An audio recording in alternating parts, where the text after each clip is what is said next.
It's been claimed a British nurse and convicted serial killer, Lucy Letby, is the victim of, quote, one of the major injustices of modern times.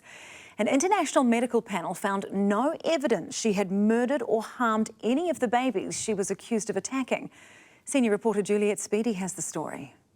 Oh, Lucy, is it? Yes. Hello, my name's from Cheshire Police. Look, it's Stefan, 2 seconds. Officially, you're looking at Britain's worst ever serial baby killer.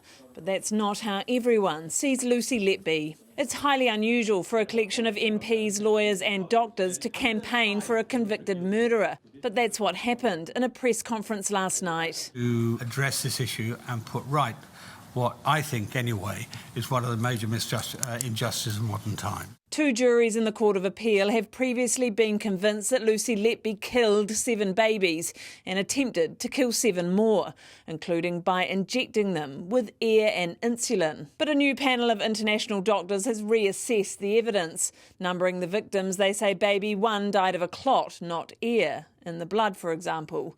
That baby 4 died due to sepsis and pneumonia, rather than murder. The medical evidence doesn't support murder in any of these babies, just natural causes and bad medical care. Lucy Letby's new lawyer, Mark MacDonald, said the report demolished the case against her and is overwhelming evidence that her conviction is unsafe. That report relied on evidence from an engineering expert here at Canterbury University. You would want to reinvestigate or rethink that. It's certainly not clear. Jeff Chase concluded the high readings of insulin in 2 of the babies may not have been injected by Letby, as was found. I can't comment on whether Lucy Letby is a murderer, an attempted murderer, or not. I can say that the interpretation of the evidence used to convict her is not the only one by a long measure. And so those measurements can arise a number of non-malicious ways. The analysis has been submitted to the Criminal Cases Review submission, which could send Letby's case back to the courts. How sure are you that you're on the side here of an innocent woman and not a serial killer? With the greatest of respect to some of the people criticising this, I think I've spent more time on it than they have, right?